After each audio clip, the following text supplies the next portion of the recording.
I'm Jeff Glor from CBS Saturday Morning. Welcome to The Dish. Coffee lovers, rejoice. Today we travel far and wide to find the perfect cup of joe. In Brooklyn, we meet a self-described activist entrepreneur shedding light on the rich culture and flavor of Vietnamese coffee.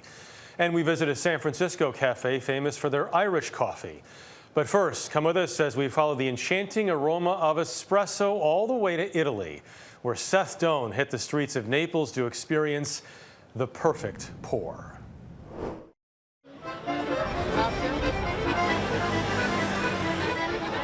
The vibrant southern Italian city of Naples seems to run on espresso. It's a very exciting city. Is any of that due to its love for coffee? Yes. This is packed in here. It's like a temple. And coffee here is like a religion. Cafe Gambrinus was established before Italy was, back when Naples was a kingdom. We're talking about coffee, it's just like talking about the pizza, It's part of our tradition. And it's part Marcello Uzzi offers high-end tours of his city and says this is a regular stop. Espresso, simply called coffee here, takes about 30 seconds to brew, a little less than that to drink.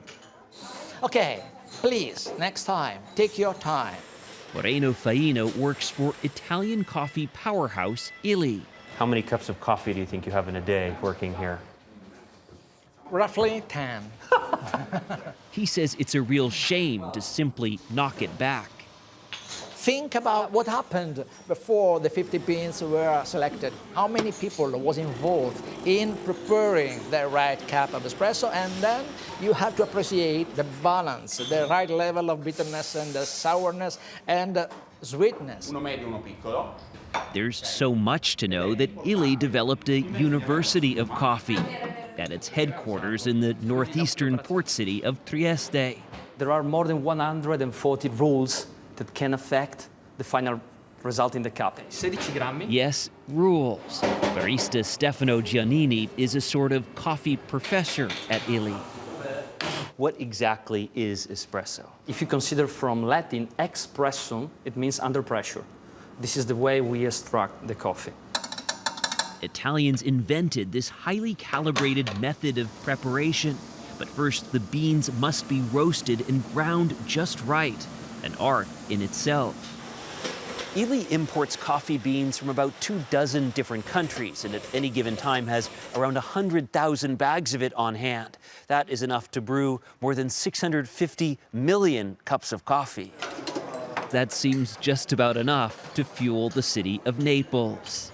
Which brings us back Hi, Seth. Hey. How are you? to Marcello Uzzi. This is your local spot? Yes, this is it. There is a bit of competition here among different Italian cities. Who has the best coffee? How can you compete with our coffee? It's impossible.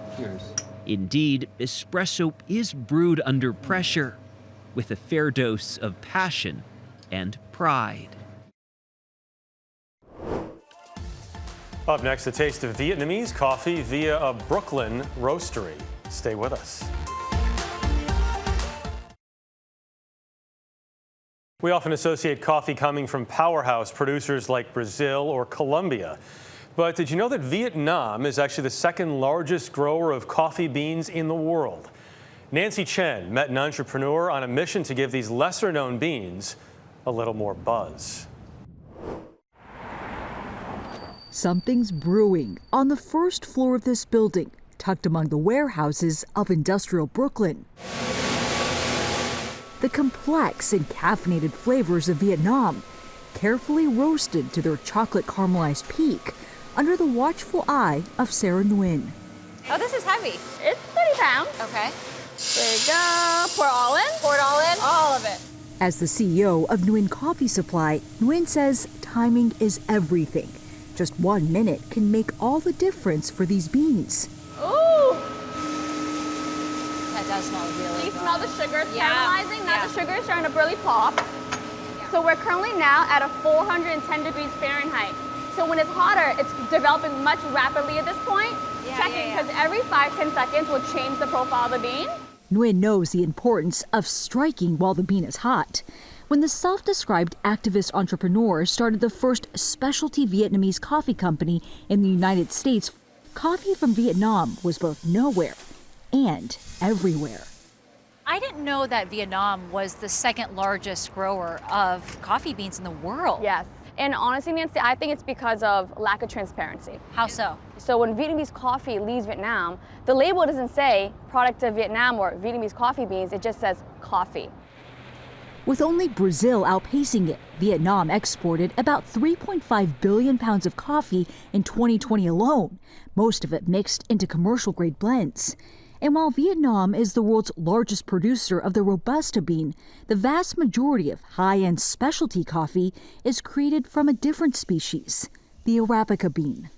What are some of the misperceptions about Vietnamese coffee? People would use words such as cheap, disgusting, nasty, rubber tires to describe the Robusta bean. But really, that experience or those descriptions, it's really rooted in the production, not the variety. If you've pushed an entire industry into an instant cheap coffee production, you're gonna get a lower quality product because you're selling for a cheaper product. A perception and process roasters like Nguyen and others are trying to change by embracing the Robusta bean. Robusta beans have up to double the caffeine content of Arabica. Robusta beans also have up to 60% less fats and sugars than Arabica. So what that means from a flavor experience is you'll get a much more dark chocolatey, nutty, bold, and low acidic coffee with Robusta beans. Nguyen Coffee Supply is part of a burgeoning shift as more specialty Vietnamese coffee companies open around the country. Well, I think we're in the very first early stages of Robusta as a specialty beverage. Jonathan Morris, the author of Coffee, A Global History, says much of Arabica's appeal has been in how it's processed, with Robusta left out of the picture. What we're beginning to see is, well, what happens if we try those things with Robusta? Will that make a bit of a difference? Will that create some specialty beverage? And with a coffee history spanning 500 years, Morris calls the increased awareness a new mindset in approaching that morning cup of joe. This is a lot of thought to put into a cup of something that you normally drink when you're not thinking that clearly yet. Yeah, there's a little thought involved, there's a little work involved, but it pays off. It pays off for you both in terms of what you taste and in terms generally, hopefully, of what you've achieved by your purchase. And I think that is something that is becoming more and more important to consumers. For Nguyen, it wasn't just the mass-produced Vietnamese coffee that left a bitter taste in her mouth, but how the farmers themselves are impacted. Vietnamese coffee historically and currently has always really been pushed into the instant coffee market or the cheaper commodity coffee market. And because they don't have visibility representation, they can't really advocate for better. That inequality became a driving force in starting the company. Both of Nguyen's parents fled Vietnam as refugees after the war, but most of her family still lives there today. A 2016 trip changed the course of her life when the then documentary maker connected with a farmer and family friend. Their idea to celebrate Vietnamese coffee by cultivating better beans. My producing partner and other farmers I talked to, they're like, how come we can't be a part of specialty coffee? Because the industry kept saying you don't belong. And so he had never actually exported to the United States. He felt so proud that his coffee beans made it to America. Today, the beans roasted here are shipped to all 50 states. The company says their revenue has grown by 24 times in just 2 years. Nguyen says she now partners with 3 farms, paying workers a higher rate for the more labor-intensive process. She's also hoping to import Vietnamese coffee culture, a slow-paced ritual influenced by French colonization, one in appreciation of every last drop. In Vietnam, you actually eat breakfast first, and then you go to a coffee shop or a cafe stand, and you have your coffee alone, like it is its own moment. The coffee is traditionally made as a single serving using a Vietnamese coffee press known as a fin filter and served with sweetened condensed milk. I love how easy it goes down. Smooth, right? Yes, it's very, very smooth. While the company continues to roast and refine the flavors of Vietnamese coffee, Nguyen goes beyond the drink. It wasn't about the coffee. I mean, it is, but it was really about this mission for me to bring visibility and representation to such a historically marginalized community and one that had been completely rendered invisible for its massive contributions to the global coffee experience. Like, I just felt like there was an injustice there for me to write through developing our own supply chain, and then of course through storytelling and connecting people and bringing people together through coffee.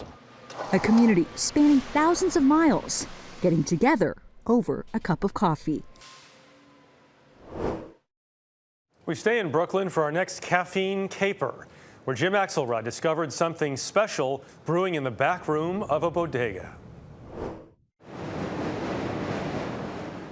In the shadow of the Manhattan Bridge in Brooklyn, Khalid Sharafi is restocking his supply of Colombian beans for the coffee bar inside the grocery store he runs with his cousin, Omar Hamed. One black, one cream and sugar. You guys have lots of people coming in here, right? To the coffee bar right up at the front? Yeah. And they're drinking Colombian, right? Yeah. Black coffee? But when it comes to filling their own cups, forget the coffee bar. No, we have secret place. A secret place? Speakeasy. A coffee speakeasy? Yeah. And in their backroom coffee speakeasy, where they brew it old school, you can forget the Colombian beans as well. What do you drink in the back room? Yemeni coffee. Omar and Khalid are from Yemen, which is also home, they say, to the world's best coffee. Yeah, Yemen coffee is the grandfather of all coffees. How old is the tradition of coffee drinking in Yemen? So the coffee started in the middle of 14th century. Ibrahim al-Hasbani is an 8th generation Yemeni coffee merchant. Low acid. Low acid. So it's not going to bother your stomach. Doesn't have aftertaste. And there's a natural sweetness. Yes. Do you think that is because of the soil or the sun or the kind of water? All of this makes the Yemeni coffee special. He estimates there are as many as 5,000 Yemeni-owned bodegas in New York City. Just about every one with a back room where they keep the good stuff. So if I walked into their bodega and said, can I get a cup of Yemeni coffee, what would they say? To sell Yemeni coffee? No, they said, we don't have. But if you're friend with them, maybe they're going to give from the back. Take the bodega Monif Ziad runs in East Harlem. You order your coffee? Where, sure enough, She wants black iced coffee. This is for you, right? it's Colombian up front. But in the back, this is all Yemeni coffee. It's all Yemeni coffee. Ziad keeps half a dozen different varieties in his back room, brought by friends and family visiting from Yemen. Some more coarsely ground, others not as dark. One so mellow it doesn't need milk, another so strong it'll knock your socks off. Like, instead of to do double shot from Starbucks or from Dunkin' Donuts, you just use one shot from this. Oh, that smells good. No sugar, no milk. There's no sugar, no milk. Nothing. Yeah. Just black. Up, just straight black. So, if the Yemeni coffee is top shelf, It's different. That's off the charts. Yeah. why not sell it up front? A civil war, drought, and spiking shipping costs have sent Yemeni coffee prices soaring, particularly problematic for al-Hasbani, one of the few to try taking it from the back room to the front counter, opening up Kawa House, a chain of Yemeni coffee shops. What's it cost for you to bring in a shipment of Yemeni coffee beans? The last shipment cost me around $400,000. Wait. Your last shipment of Yemeni coffee cost you $400,000? Yes. If you were to get the same shipment, same size of Colombian beans, what would that cost you? 60,000. Around 60,000. Which is why, for the most part, Yemeni coffee is not for the pour and go crowd. All right, $3.50. And so for now, just about every Yemeni selling coffee will keep stocking the Colombian up front to make a better living, and continue to drink the good stuff in the back to make a better life. It's luxury. It's not daily basis coffee. For now. But for you, is it? Yes. We'll have to check your ID before serving up this next story. We head to California for a signature coffee cocktail This is The Dish.